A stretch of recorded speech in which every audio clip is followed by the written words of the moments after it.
현대 사회의 근본적인 가설부터 잘못되었다.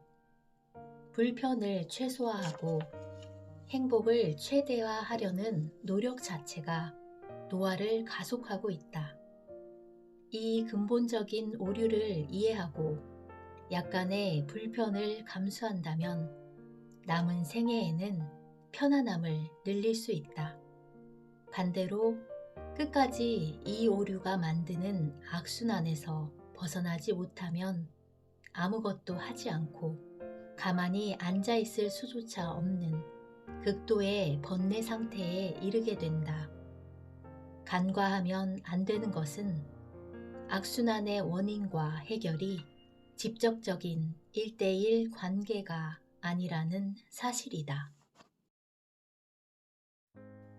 삶을 이루는 요소, 도메인은 모두 연결되어 있다. 많은 사람이 개별 도메인에서 발견된 문제를 해결하면 내재 역량이 개선된다고 오해한다. 체중과 근육이 계속 줄어드는 사람에게 단백질을 더 섭취하라고 권유하는 것 등이 그 예다. 물론 단백질을 먹으라는 것도 맞는 말이지만 체중과 근육이 계속 줄어드는 이유는 그뿐만이 아니다. 그동안의 진료 경험에 비춰보면 도메인들의 불균형은 서로 연결되어 있기 때문에 한 도메인의 문제가 쌓이면 다른 도메인의 문제로 파급되어 발현되는 경우가 많았다. 힘이 없고 체중이 줄어들며 스스로 치매가 걸린 것 같다고 진료실을 찾아온 중년 여성 C가 있었다. C는 늘 예민한 상태로 긴장을 하고 있었으며 불면증을 겪고 있었다. 하루 6시간을 넘게 자지 못했다. 조금만 먹어도 배가 아픈 느낌이 들었고 식욕은 항상 떨어져 있었다. 특히 고기는 소화가 잘 되지 않는다고 했다. 하루 30분 정도 걷는 것이 운동의 전부였다. 이뿐만 아니라 지난 3년 동안 매사에 기력이 없고 집중력이 떨어지고 건망증이 심해지자 조기 치매가 걱정되어 다른 병원을 찾았다가 경도 인지장애 판정과 함께 뇌 영양제를 처방받았다고 했다. 뇌 영양제를 먹기 시작하면서 식욕은 더 떨어지고 신경이 더욱 곤두선다고 했다. 배가 아파서 소화제를 추가로 처방받고 나서는 변비가 극도로 심해졌다. 기본적인 혈액검사나 뇌 사진에서는 특별한 문제가 없지만 추가 혈액검사 결과 비타민 D 수치가 낮은 상태였다. 이런 경우 겉으로 가장 두드러지게 드러난 증상인 인지 기능 저하나 소화 장애를 치료하는 것은 문제의 근본적인 해결 방안이 되지 못한다. 충분한 면담과 그동안의 진료 이력을 살펴보면 그 기저에는 C의 만성적인 긴장과 스트레스가 우울감과 예민도를 높이고 있었다. 이 때문에 소화기계가 정상적으로 기능하지 못해서 영양을 제대로 섭취하지 못하고 지속적으로 근육량과 신체 기능을 저하시키기 시작했던 것이다. 우울감, 불안감과 수면장애 때문에 스트레스 호르몬 분비가 줄어들 틈이 없으니 집중력과 인지 기능마저 떨어지기 시작했다. 따라서 면담을 통해 내면의 긴장감과 불안이 발생하는 기제와 이를 고착화하는 생활 습관을 분석했다.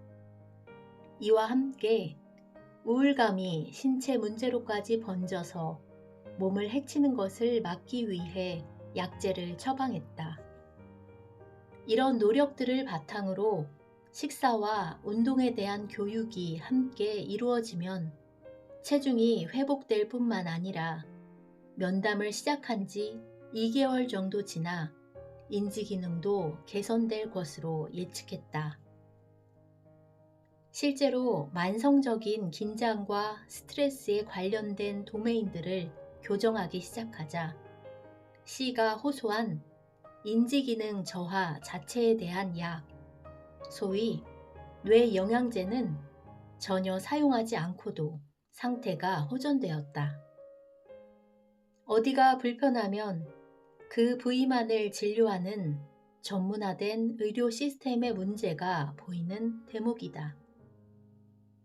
돈만 쫓아봐야 돈이 모이지 않고 체중계 숫자만 바라본다고 해서 체형이 바뀌지 않는 것처럼 내재 역량을 구성하는 여러 도메인은 영향을 주고받기 때문에 보다 전반적이고 근본적인 접근이 이루어져야 한다. 이런 복잡 적응계의 상호작용 원리를 이해하지 못하면 일이 많으니 잠을 줄이거나 공부에 집중하지 못하는 아이를 강제로 책상에 앉혀놓는 언발의 오줌 누기식 대책들이 나올 수밖에 없다. 도메인 간의 연결성을 깨닫고 난 뒤 사람들의 삶을 바라보면 안타까울 때가 많다. 많은 사람이 추구하는 인생의 목표가 정작 내재 역량을 감퇴시키기 때문이다.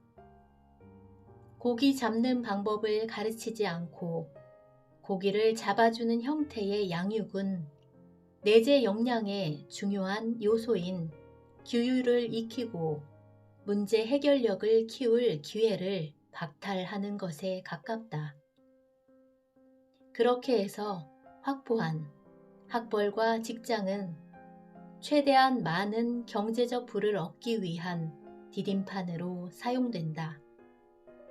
목표는 오로지 더 많은 돈에 집중되어 있다. 그리고 그 바탕에는 고되고 불편하게 내재 역량을 개발하는 것을 그만두고 싶다는 심리가 반영되어 있다.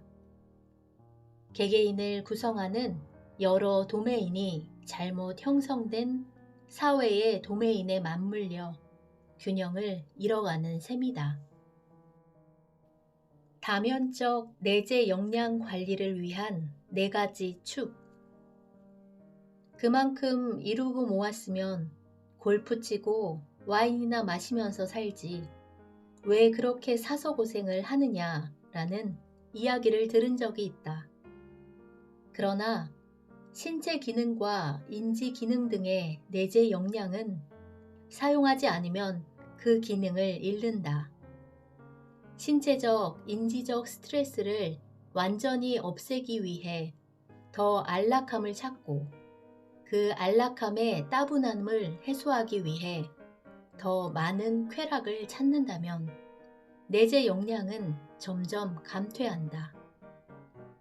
아무리 쫓아도 도달할 수 없는 행복의 신기루만 남아 비록 나이는 젊어도 몸과 마음은 극도로 노쇠한 것과 마찬가지가 된다.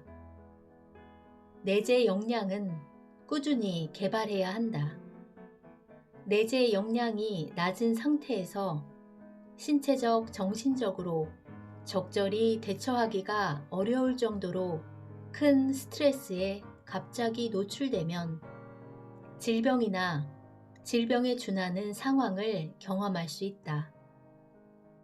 하지만 스트레스를 감당할 수 있는 정도로 겪으면 내재 역량을 점진적으로 개발하는 데 도움이 된다. 이렇게 내재 역량을 개발하면 큰 스트레스를 겪더라도 별다른 피해를 입지 않을 수 있다. 가장 명확한 예로 스쿼트를 들 수 있다. 평소에 전혀 운동을 하지 않던 사람이 갑자기 80kg의 스쿼트를 시도하면 무릎이나 허리에 부상을 입을 가능성이 매우 높다. 자신의 근골격계 내재 역량을 파악하지 못하고 잘못된 방법이나 과도한 중량으로 운동을 하면 젊고 건강한 사람도 간혹 부상을 입는다. 하지만 점진적으로 전신의 근력을 강화하는 방법으로 운동하면 머지않아 부상 없이 80kg의 스쿼트를 할 수 있게 된다. 물론 이렇게 얻은 신체 기능도 그 뒤로 운동을 전혀 하지 않는다면 다시 잃는다. 이 때문에 사람은 평생 내재 역량을 향상시키거나 유지하기 위해 노력해야 한다. 이로 미루어 볼 때 자녀가 최대한 편하게 지낼 수 있도록 온실처럼 환경을 만들어주는 부모는 자녀의 내재 역량 약화를 조장하는 것이다. 많은 사람이 내재 역량을 높이기 위해 불편을 감수할 이유를 찾지 못한다. 그러다가 특정 도메인의 성능 저하로 눈에 보이는 문제가 발생하면 그제서야 드러난 문제를 덮기 위해 의사를 찾는다. 하지만 근본 원인을 찾으려는 시도는 하지 않는 경우가 많다. 전문화, 세분화된 현대의학에도 문제가 있다. 대부분 드러난 현상 자체에만 주목하고 한 가지 도메인 이상을 확인하려 하지 않는다. 정신건강의학과에서는 신체 문제를 정신적이지 않은 영역으로 판단해 진료 범위에서 제외하고, 내과에서는 검사에서 드러나는 뚜렷한 이상이 없으면 신경성으로 분류해서 대응하려는 경향이 있다. 이렇게 증상을 치료하는 중에도 잘못된 생활 습관은 끊임없이 지속되기 때문에 세월이 갈수록 몸은 더 아프다. 다니는 병원과 복용하는 약, 건강기능식품의 개수만 한없이 늘어난다. 스스로 내재 역량을 다면적으로 살펴보고 생활습관을 바로잡으려는 노력은 이러한 악순환을 경험하지 않기 위한 선제적인 활동이다. 내재 역량들을 잘 유지하면 생물학적 노화가 더딘 몸을 만들 수 있고, 그 결과로 자연스러움과 편안함을 얻는다. 즐기려고 추구하지 않아도 즐거움을 누리고, 나이가 들더라도 덜 노쇠해서 오랫동안 독립적인 일상생활을 누릴 수 있다. 그 결과는 세계보건기구 WHO가 이야기하는 건강하고 성공적인 나이듦이다. 성공적인 나이듦은 특히 지금 대한민국을 사는 젊은 세대에게 아주 중요한 삶의 과업이다. 한국의 가분수형 연령, 인구 구조 때문에 지금의 30, 40대가 독립적인 일상생활을 하기 어려울 정도로 노쇠했을 때에는 이전 소득이 줄어들 수 있기 때문이다.